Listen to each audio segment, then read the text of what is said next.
For today's essential Heretics 101 feature, we talk to Casey Wu, founder of Operators Guild, and explore the evolution of elite business operators, generalist executives who transcend traditional titles to solve complex problems at high growth companies, featuring insights on AI disruption and community building. Hey, everybody, welcome back to HR Heretics. Today we have Casey Wu joining us. So, Casey's been a longtime friend, and he's one of the most interesting people I've ever met. And part of the reason why is his background. So, Casey went from a public market investor to a 5-time exec at VC backed companies, either as a CFO, COO combo. Then you started Operators Guild, which is the best community for CFOs, COOs, and chief people officers. And then you parlayed Operators Guild into a VC firm. So, Casey, we're stoked to have you on, man. Thank you for having me.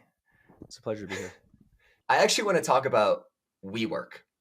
And you worked at WeWork during the heyday of crazy WeWork. And I just want to know, what was it like working with Adam Neumann? So I think a little known random statistic I'm going to create out of thin air is 9 out of 10 WeWorkers would do it all over again. To be clear, WeWork was not a fraud. WeWork was a mismanaged financial thing with a great product. It lives today. It was one of the most special moments of my, what I call tours of duty as an operator. WeWork is a very rare situation where you got billions of dollars, literally, not figuratively, to build as fast as a human could build. When it comes to operating, one of the biggest variables of sophistication or skill level is rate of change and speed. WeWork is a different type of business building. Adam was the social energy. He's probably one of the most magical storytellers I've ever met. I could listen to one thing, he could get on stage and completely change my mind about the thing I just saw. You don't want to be on the other side of the fundraising table of that guy. What would you tell the audience, Casey, the two lessons, that you do it again, that you learn to do, and then maybe one that you wouldn't do again based on that course? Well, I think the lesson that is not secret is the laws of economics are like physics.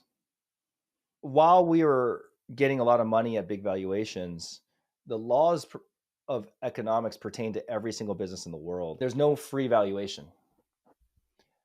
The second is a general thing, which is I've seen companies, when you go into hyper growth where you have a lot of resources, the tendency is to not be as ruthlessly prioritized.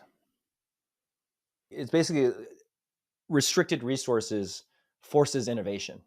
Constraints Yes. breed innovation. Yeah. So the speed actually costs money. Going really fast, actually, there's a break glass. So they call it a growth tax. So if you want to go really fast, it could be, I need more assistants and you need more salespeople, because you're just throwing bodies at it, so to speak. So there is an interesting equation where sometimes going faster costs more. It's a little bit counterintuitive. I think those are the lessons I've learned. There's more, but that's, I think, the big ones.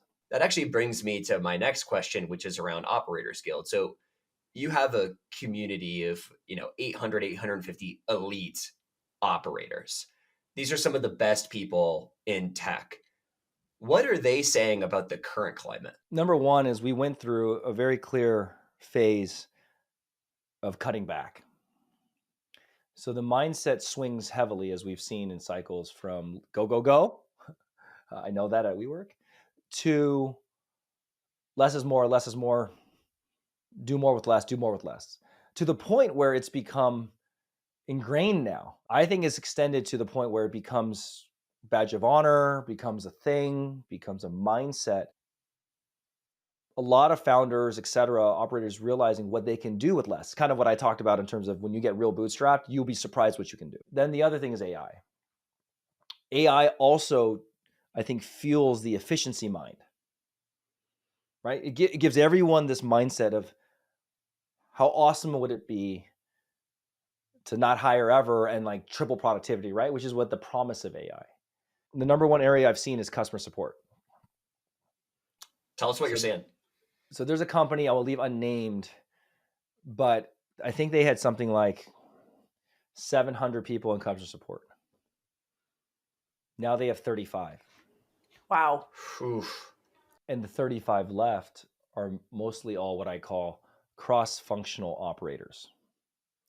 They're not the more verticalized specialists. And that's my belief, is the next phase of operations is highly skilled, multidisciplined, strategic, takes in decisions from a lot of places, makes a call, translation sentient. And less so, I have a skill set in call center management or sales and that's the first indicator of that. Who kept their jobs and who lost their jobs, so to speak. And then the other side is, so there's people outside looking for jobs, and then there's people inside that have jobs working with AI. Their challenge will be the risks of AI. So everyone's under the gun to bring some AI efficiency. Yep. Every board is expecting some initiative. And so the talks are going to be trade-offs. We are going to try this AI. The risks are as follows. One company was in travel, and AI started hallucinating and spitting off travel that didn't exist. Do you guys know how they solved it? How the AI hallucinated? They got another AI to be its boss. Oh, incredible. So what happens is if both hallucinate, it's probably real, or it's not. It's very unlikely they hallucinate identically. So we're, as operators, we're starting to become very advanced, or not advanced. We're evolving on the AI dynamics, but it's basically like Iron Man. You're a human inside a machine. So that's what I think it is. I don't think it's like we get replaced. I think we get Iron Man suits. Hey everyone, we'll be right back in a moment after a word from our sponsors. Your workforce is your organization's greatest strength and often its largest single expense. But without the right tools, understanding where your workforce spend is going or how it impacts your bottom line can be a challenge. That's where Planful comes in. With Planful, HR and finance teams get the clarity they need to make smarter workforce decisions, gain real-time visibility into workforce fluctuations, forecast with confidence, and adjust talent acquisition plans collaboratively based on costs today and into the future. No more guesswork, just data-driven insights to help you plan with accuracy. And the best part, Planful is fast and easy to implement, so you can be up and running in weeks, not months, with minimal IT support. Plus, as your company grows, Planful grows with you, providing endless runway for strategic workforce planning at any scale. Ready to take your workforce planning to the next level? Join over 1,500 organizations already using Planful. Visit planful.com/heretics to learn more.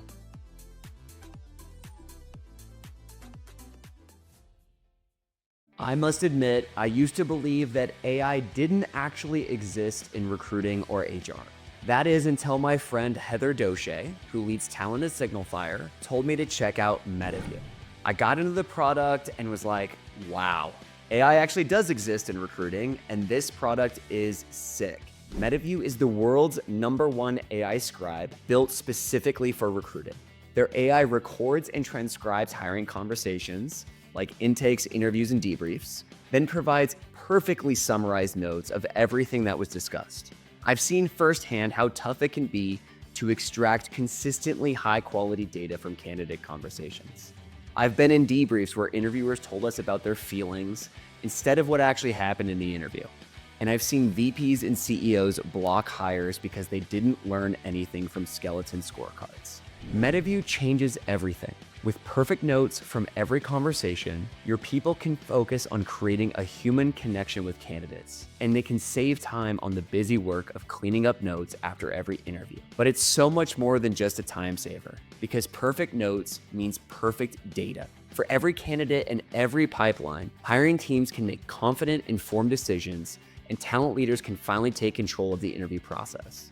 Metaview covers all your compliance needs, works with all your existing tools, and takes less than 3 minutes to set up. Join talent leaders at organizations like Brex, Deel, HelloFresh, and Quora, and check out Metaview. Head over to metaview.ai/heretics to talk to one of Metaview's product experts. Tell them that me and Kelly sent you. Or you could just go to their website and get started for free. You'll be up, running, and AI-enabled in minutes.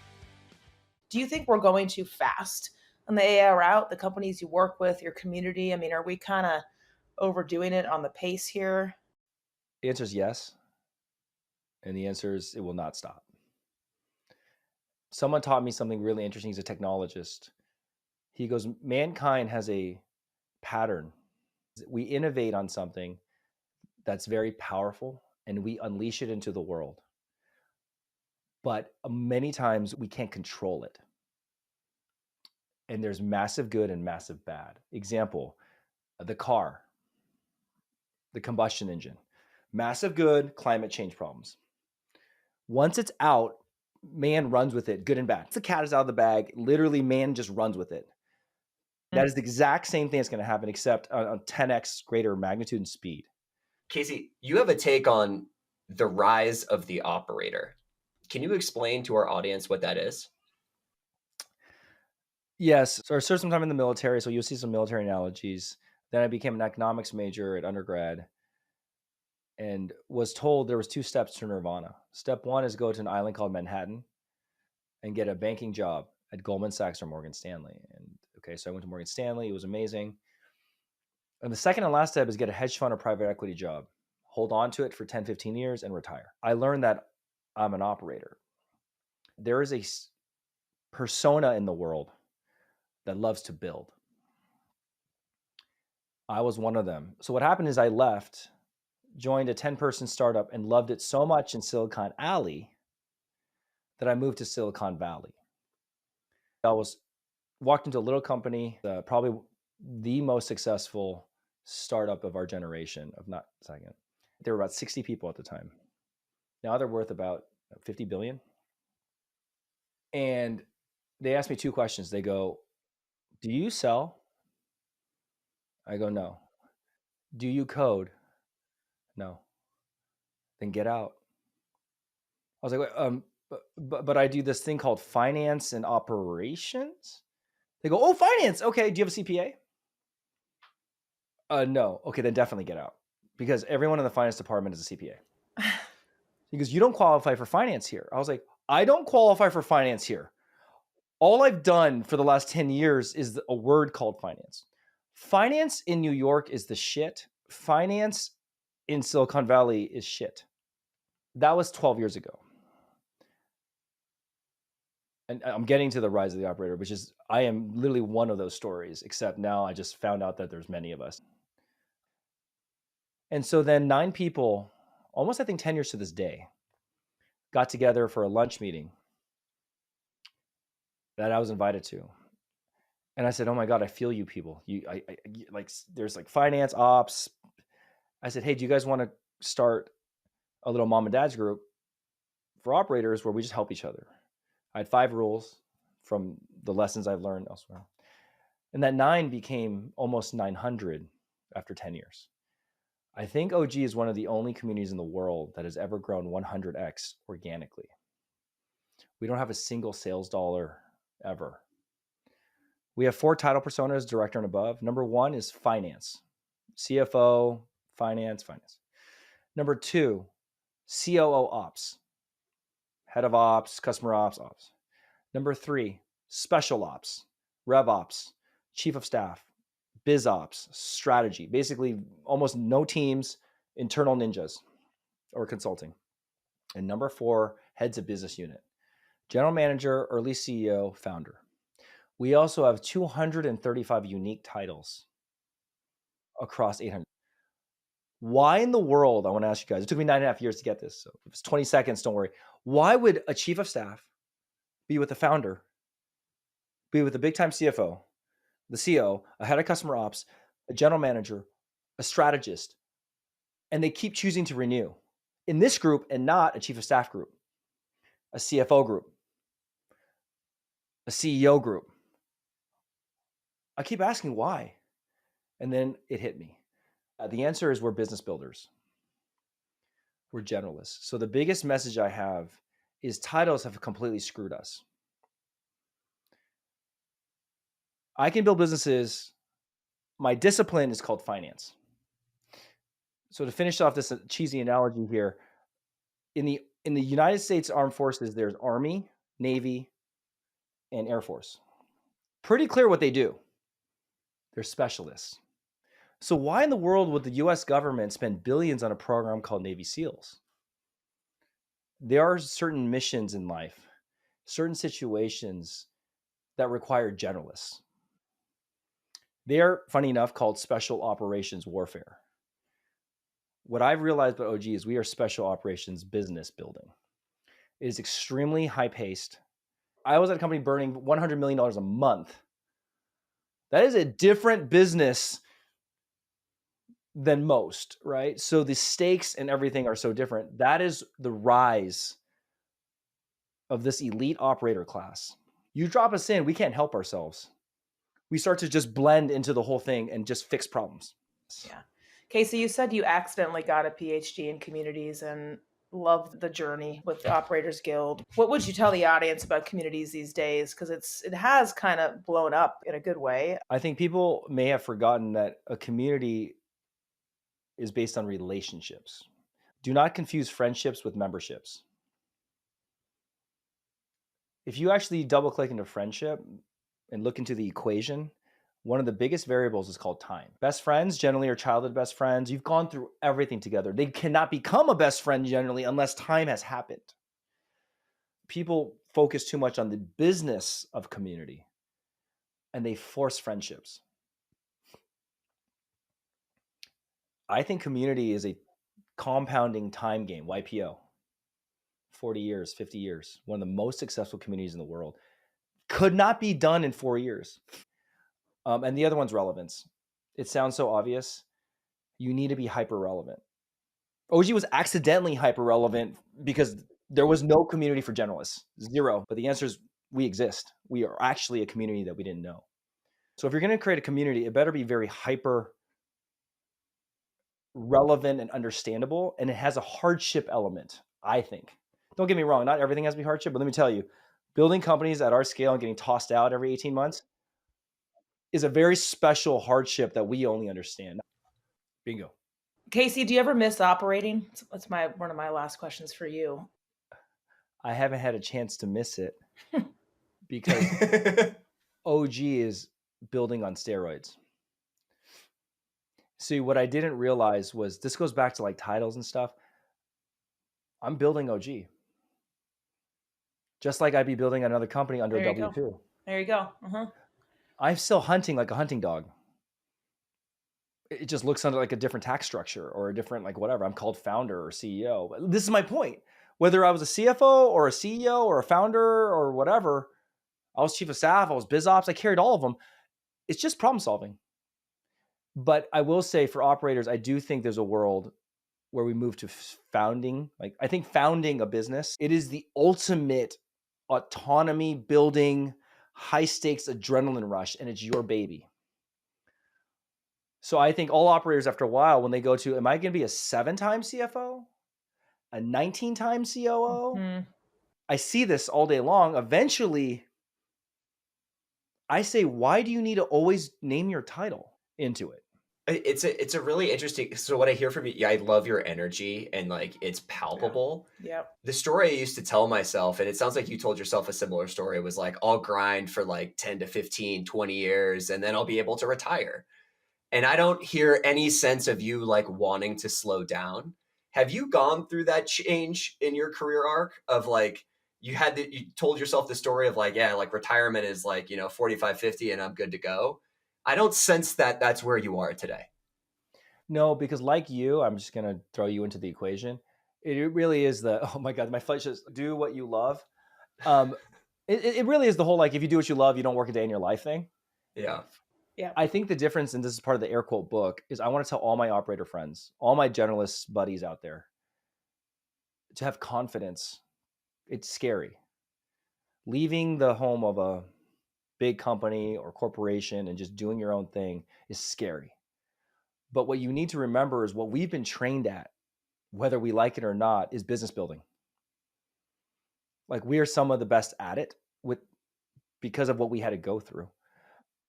There's nothing stopping you from doing your own thing. I'm not saying doing your own thing is better or worse, but you don't have this singular track of whatever title you were called. So to everyone listening out there, open up the horizon. Because I think there's one difference between like classic founders and us. There's a little bit of ego. I'm going to say it. There's a little bit of there's a little bit of visionary that you kind of need to just do it. It's a really hard thing. And I think a lot of operators are a little too self-regulated. They're too analytical and like, I don't know. And they're like doing the trade-offs because that's what we're good at. We analyze.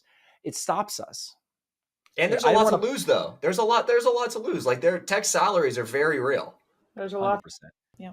And so we're a little too calculated. And so we sometimes need a little push on the other side, which is that variable called what am I giving? What am I gaining to give up? It could be gaining huge things, but you have to have a little confidence of like, I can build and figure it out, and I got some chops to do it. And if I don't know, I know who to hire. That's the other power of an operator. We find the right teams, and that becomes invincible if you think about it. If you can build any team, you can solve anything. You look at Elon, build a freaking space company for God's sakes. You know, and then a car company. He knows how to assemble the teams or get their. So, and he's like an ultimate business builder, right? So yeah, I think that's my biggest message to everyone is I haven't left operating, but there is the whole like hang your own shingle or do something a little more. Oh my gosh, it's all me, and there's nothing wrong at all. I mean, I think about it going back. I do think investing could be something interesting to help operators for me. Is if I go into the VC world, I can bring capital to the game. I think the next level for operators is capital and founding stuff. Yep. I love it. Casey Wu, this was a masterclass. Yeah. Thanks so much for the time, man. Thanks, Casey. Thank you. Thanks for having me. HR Heretics is a podcast from Turpentine, the network behind Econ 102, Moment is Zen, and Turpentine VC. Subscribe, 5 stars, share it on Apple, YouTube, Spotify, anywhere you get your podcasts, all the things.